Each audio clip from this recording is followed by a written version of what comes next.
தாய்மார்களே, பெரியோர்களே,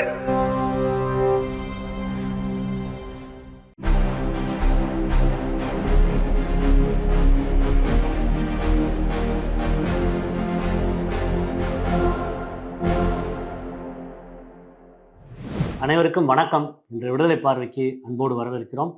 இன்றைய விடுதலையில் பல்வேறு செய்திகள் இடம் பிடித்திருக்கின்றன.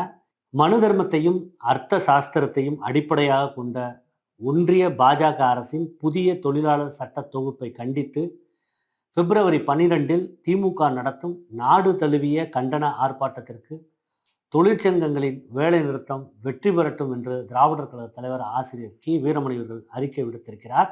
இந்த போராட்டத்தில் திராவிடர் கழகத்தின் சார்பில் ராமநாதபுரத்தில் 12/2/2016 அன்று காலை 11 மணி அளவில் நடைபெறும் கண்டன ஆர்ப்பாட்டத்தில் நான் பங்கேற்கிறேன் என்று திராவிடர் கழக தலைவர் ஆசிரியர் கி வீரமணி அவர்கள் வேண்டுகோள் விடுத்திருக்கிறார். பிப்ரவரி 12 போராட்ட களங்கள் 2, போராடுவோம் வெற்றி பெறுவோம் என்று அந்த அறிக்கையை முடித்திருக்கிறார். இந்திய கத்தோலிக்க ஆயர் பேரவையின் புதிய தலைவராக முதல் முறையாக பட்டியல் இனத்தை சேர்ந்த ஒருவர் தேர்வு செய்யப்பட்டுள்ளார். கேரளாவில் நடைபெற்ற இந்திய கத்தோலிக்க ஆயர் பேரவையின் பொதுக்குழு கூட்டத்தில் ஐதராபாத் பேராயர் பூலா அந்தோணி தலைமை பொறுப்புக்கு தேர்வு செய்யப்பட்டார். 64 வயதான இவர் இந்தியாவில் உள்ள சுமார் 2 கோடி கத்தோலிக்கர்களுக்கு தலைமை தாங்கும் முதல் தலித் பேராயர் ஆவார். மறுமலர்ச்சி திமுகவின் பொதுச் செயலாளர் வைகோ அவர்கள் நேற்று பெரியார் திடலுக்கு வருகை வந்து திராவிடர் கழக தலைவர் தமிழர் தலைவர் ஆசிரியர் அவர்களை சந்தித்து பொன்னாடை அணிவித்தார். மேலும் நாடாளுமன்ற இரு அவைகளிலும் அவர் நிகழ்த்திய உரைகள் அடங்கிய 5 பாகங்கள் கொண்ட ஆங்கில மொழியிலான தொகுப்பு நூலினை வழங்கி அணிந்துரை வழங்குமாறு ஆசிரியரிடம் கேட்டுக்கொண்டார். இந்நிகழ்வின் போது திராவிடர் கழக துணைத் தலைவர் கவிஞர் களி பூங்குன்றன், மதிமுகவின் கொள்கை விளக்க செயலாளர் வந்தியத்தேவன் மற்றும் மாவட்ட செயலாளர்கள் உடன் இருந்தனர். தெலுங்கானா மாநிலம் தெல்லப்பூர் பகுதியில் சமூக நீதி போராட்ட வீரர்களான மகாத்மா ஜோதிராவ் பூலே மற்றும் சாகு மகாராஜ் ஆகியோரின் சிலைகள் அமைந்துள்ள பூங்காவிற்குள் புகுந்த பாஜக மற்றும் இந்துத்துவ அமைப்பினர் பெரும் கலவரத்தில் ஈடுபட்டுள்ளனர். பூங்காவிற்குள் அத்துமீறி நுழைந்த கும்பல் இந்து மதத்திற்கு எதிராக கருத்துக்களை கூறிய தலைவர்களின் சிலைகள் பொது இடத்தில் இருக்கக்கூடாது என்று முழக்கமிட்டனர். குறிப்பாக அங்கிருந்த மகாத்மா ஜோதிராவ் பூலேவின் சிலையை வலுக்கட்டாயமாக அகற்ற முயன்றுள்ளனர். இது தொடர்பாகத்தான் இன்றைக்கு விடுதலை தலையங்கம் எழுதியிருக்கிறது. உத்தரப்பிரதேசம் காசியாபாத்தை சேர்ந்த 3 சகோதரிகள் கொரியன் லவ் கேம் என்ற இணையதள விளையாட்டுக்கு அடிமையாகி கடந்த வாரம் 9வது மாடியில் இருந்து குதித்து தற்கொலை செய்து கொண்டுள்ளனர். கேரள சபரிமலை தங்கம் திருட்டு வழக்கு தொடர்பாக விசாரணைக்கு ஆஜராக நடிகர் ஜெயராமுக்கு அமலாக்கத்துறை தாக்கீது அனுப்பியுள்ளது. விவசாய தொழிலாளர்களை வஞ்சிக்கும் ஒன்றிய அரசுக்கு துணை போகும் அதிமுகவின் போராட்டத்தை கண்டு மக்கள் ஏமாற மாட்டார்கள் என இந்திய கம்யூனிஸ்ட் கட்சியின் மாநில செயலாளர் மு வீரபாண்டியன் தெரிவித்துள்ளார். அரசு ஊழியர்களின் நீண்டகால கோரிக்கையை ஏற்று உறுதியளிக்கப்பட்ட ஓய்வூதிய திட்டத்தை ஜனவரியில் அரசு அறிவித்தது. இதற்காக தமிழ்நாடு முதலமைச்சருக்கு நன்றி தெரிவிக்கும் மாநாடு ஜாக்டோ ஜியோ கூட்டமைப்பு சார்பாக சென்னையில் நேற்று நடைபெற்றது.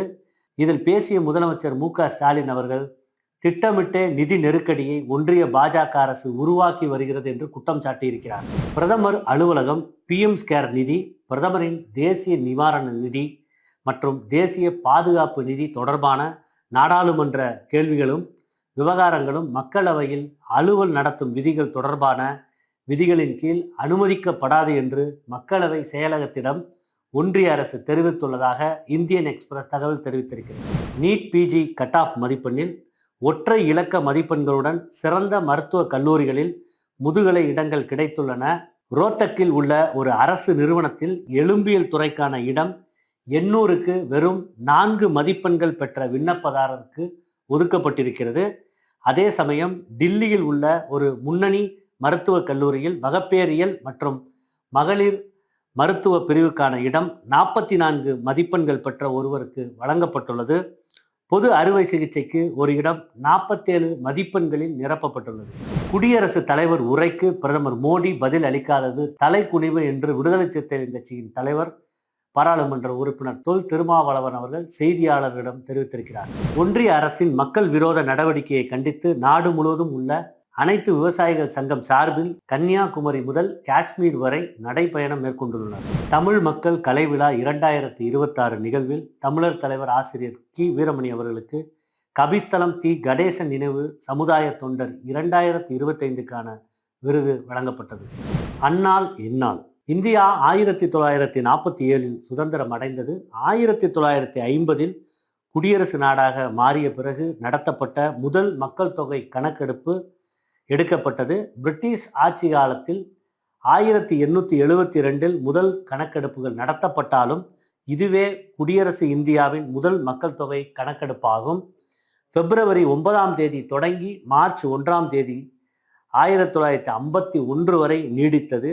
இந்த கணக்கெடுப்பின் முடிவில் இந்தியாவின் மக்கள் தொகை சுமார் 36 கோடி என பதிவானது. 1951 கணக்கெடுப்பு என்பது ஜம்மு காஷ்மீர் மாநிலம் தவிர்த்து இந்தியாவின் மற்ற அனைத்து பகுதிகளிலும் மேற்கொள்ளப்பட்டது என்பது குறிப்பிடத்தக்கது. அன்றைய நாள்தான் இன்றைய நாள்.